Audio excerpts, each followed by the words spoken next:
Hey guys, Case for Top Branch. In this video, we're going to teach you guys how to aim a tree. It's been done before, we've done it before, but a little bit of reiteration is not going to hurt anything. What I'm going to do here is I'm going to basically pick where I want this tree to go. And if we're become the tree, I want this tree to go right on top of this oak that I've already cut. So then what I'm going to look at is I'm going to see how the tree is leaning, if it's back lean, side lean, forward lean, because that's going to designate if I have to do a little compensation for a lot of heavy lean on one side from some branches that are going one way or the other way, or if there's a lot of back lean, I'm definitely going to have to put some wedges in so I can force the tree over. Then what I have to decide is I look at the terrain, look at the ground to see if I have any weird inclines, or if the tree, when it hits, it's going to do something weird. Here, it's just going to go and lay right on top of another tree, so I don't have to worry about anything like that. And so I'm just going to do a regular top cut and come into my bottom cut, so that way it's about a 60 to a 90 degree angle or so. If it's a little on the shallower side, it'll help, so that way the butt will become disconnected after the tree starts to fall, basically. We've done other videos about what a cut is supposed to look like. I'm going to decide on how far I go in and stuff like that. So this one, we're not worried about anything like that. We're just going to do our regular face cut. I'm going to bore into it, come around the back side, add a wedge, finish cutting my back strap, and then add multiple wedges to bring this over, because there's quite a bit of back lean on this tree. So I'm going to want lots to push it over, and then probably by the end I might have to double up one or double up two to make this tree finally go over. So we're just going to back up a little bit more, survey what's around the tree, so that way we know the potential hazards and how that's going to affect our tree. We have a house that's right here. We also have a power line, so we want to make sure that this tree definitely doesn't go over on the backside. And this is a really good time to look to see if there's any branches that are touching other trees. That will influence how easy or how hard it is for the wedges to push the tree over. And if there's a lot of branches in the canopy that are touching each other, then you have to force the tree through before it really starts to have a heavy lean. You might have to install a rope, cut the branch, or have a machine push the tree over.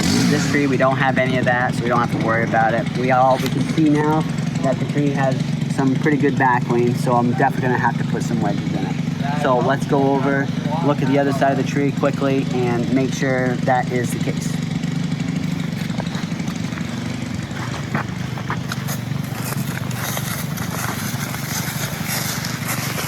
We don't have to worry about any branches or anything touching on the tree. We just basically now have to just cut the tree. And I'm gonna go in about 30%, or I'm gonna go in about probably a third of the way through the tree. So that way, if any of my wedges ended up coming out of my back cut, the tree will settle back onto itself and won't topple over. If I were to go at least halfway into the tree could go the entirely wrong way and take out the power line. So let's get going. Personally, I like to do my top cut first because it helps me steer the tree, because I'm going to use my sight, this sight line that's right on my saw. I'm going to use that to help point the tree where I want to go, because the tree hinge is going to bend 90 degrees from basically from the line of your bar. So this line that I'm creating here makes a small kind of, you would be a board that is left in the tree that is bending and causing the tree to pivot on. So I'm going to cut my top cut, make sure it's going good, and then I'm going to make sure as I come down that my saw is level, so that way it is perpendicular to how the tree's stem is. So if the tree's got a lot of lean, I'm going to have a lot of lean with my saw. So then that way I keep 90 degree angle, so I don't have a lot of shear forces when the tree goes to bend. We'll talk about all those kind of stuff in another video, but this is just a straight up how to aim a tree.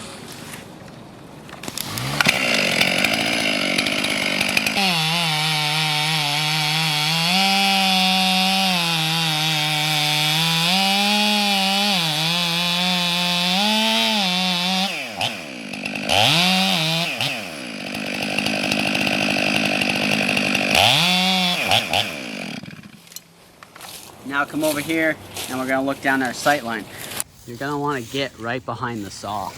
I'm looking up this line, and then there's a corner right here, and then I am going down that line.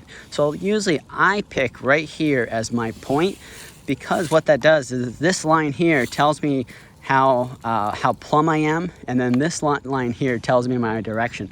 So if my saw was really weird, and if I take my brake off right here, and my saw was like this, and I back up, I could see drastically that my tip is farther down than the rear of my saw. So that would mean I have to drop this down a little bit, but I don't have to in this situation because it sits pretty nice. And sometimes when you come around, you can look at just the lay of the land and see how those two bottom parts of my bar, how those guys, if they're tipped one way or the other way. I'm pretty good in this scenario here, and you can see that I've gone in about a third. I could go down just a little bit more, so then that way my center of gravity of the tree is kind of closer to where my hinge is, but I don't have to worry too much about that because I'm just going to put my wedges in, force it over, and if that doesn't work, I have the old machine that I can push it over with. So now we're going to do my bottom cut, see how everything looks, make sure my 2 points, my 2 planes that I'm creating, make sure those two come to a nice spot.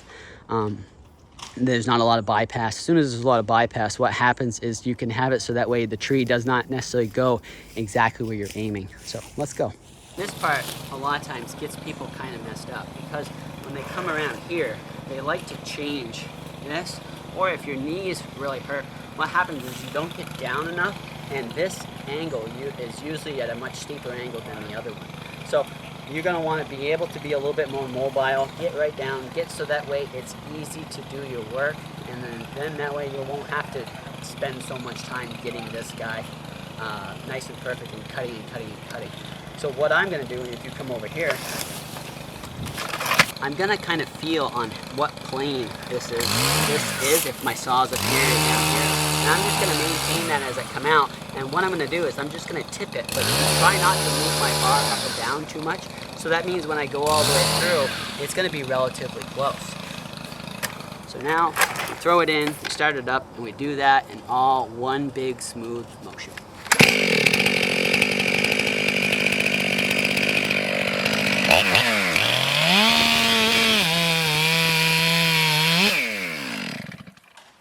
See how I just went nice and fast and did that, but what happened is I moved a little bit my tip.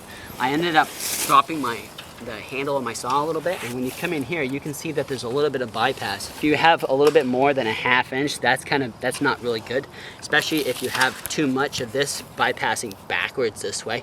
So I'm just going to clean this bottom up so you know what to look for.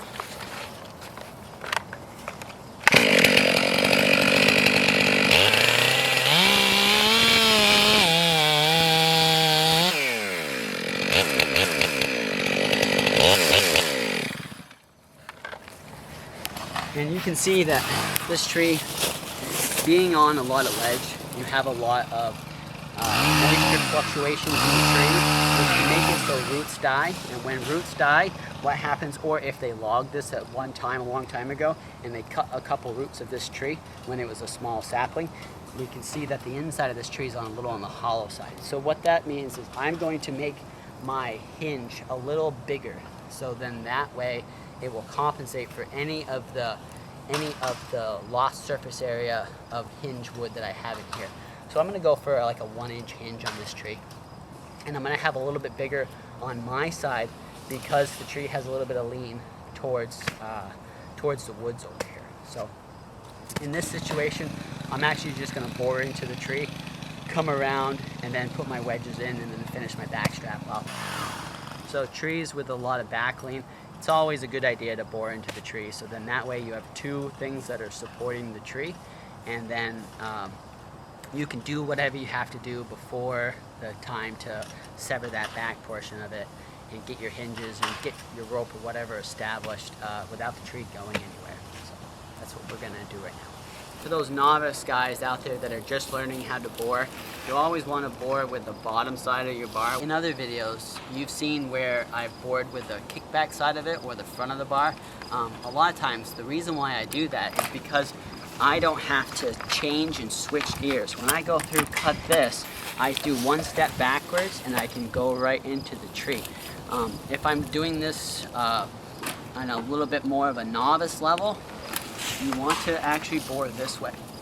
And the reason why is because the chain, as it comes around, we want it to basically pull the saw into the cut, versus if we bore in with this corner of the bar, it wants to push the chainsaw backwards and the chain at you when you're standing there. So we're gonna bore it how the textbook says you should bore a tree, so that way you guys know what to do.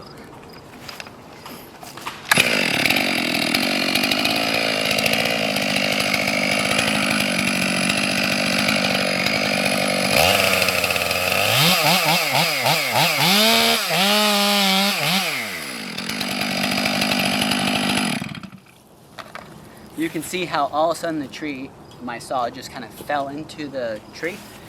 That's because the inside of this tree is hollow. It went probably in about 1 inch and then it goes like 4 inches. So I'm going to have to be very careful on this tree, leave my hinges a little big, put my wedges in and see if we can get it over. If not, we're going to use a machine to push it over. This is where I'm going to establish the size of my hinge wood, which is the distance between my face cut here and my back cut, and I want that to be about 1.5 inches or so.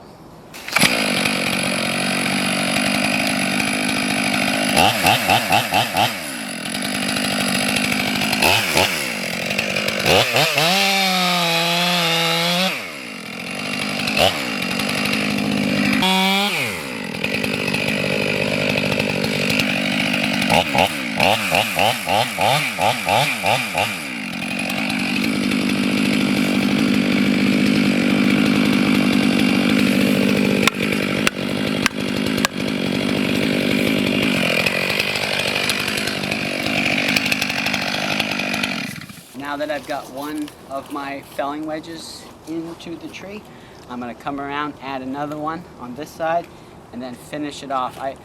If this tree was solid and sound, I would just put one in, finish it off, and be good.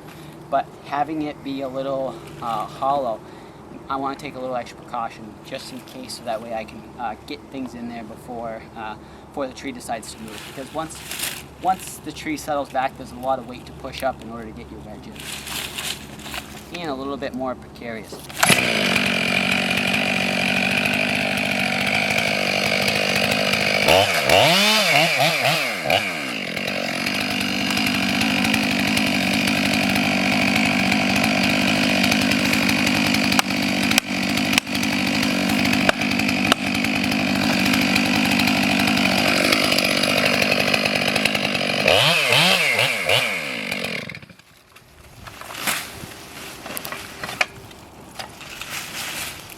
And when you have multiple wedges going into the back of the tree, you want to make sure you have even pressure on all of your wedges.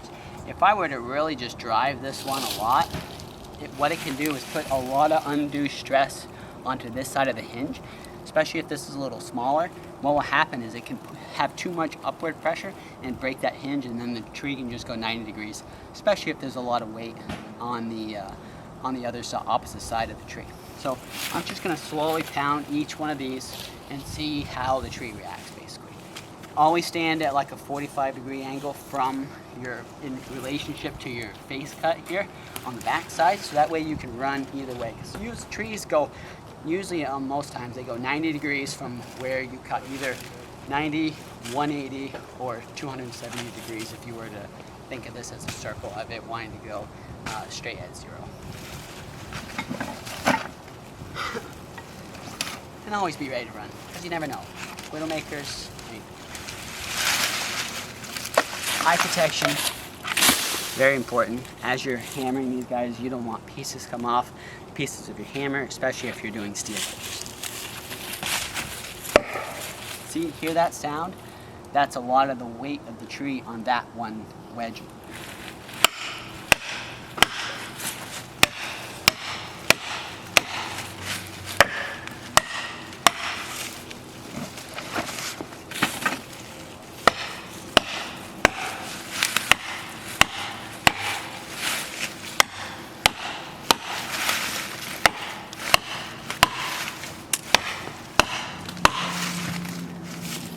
and I'm listening to the ring and the sound that that makes when I hit it, you can hear a higher frequency ding when I stop hitting it. That's when I know that there's a lot of pressure on it, and I don't want to do too much and hit it kind of weird and have the wedge break off. So you're better off going to the next one. And then plus, the harder you hit and the weird you hit, and as you get tired, you miss a little bit, and that's what causes these flare-ups.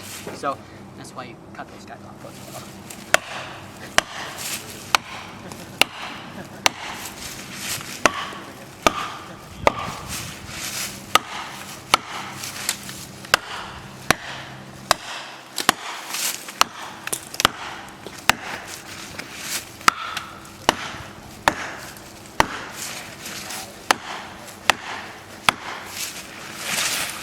Now I'm going to add a double.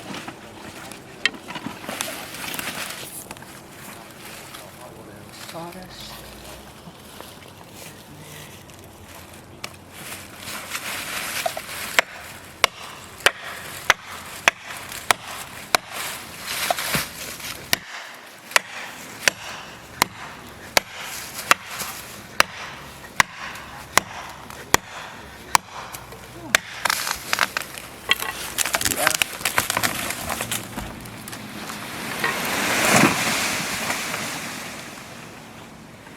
And that's how you aim a tree. Hey guys, thanks for watching. Hope you guys enjoyed this video. Hopefully it wasn't too beginner-ish, but it was something that always has to be rehashed all the time, because those basic skills are what you're going to be using all the time in every single tree, every single limb. So it's good to just get a refresher once in a while. I want to really thank the members for supporting this channel, because you guys are what actually make this happen.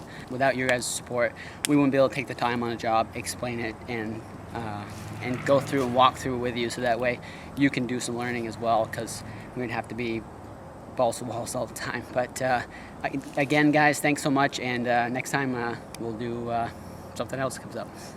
Take care. Bye.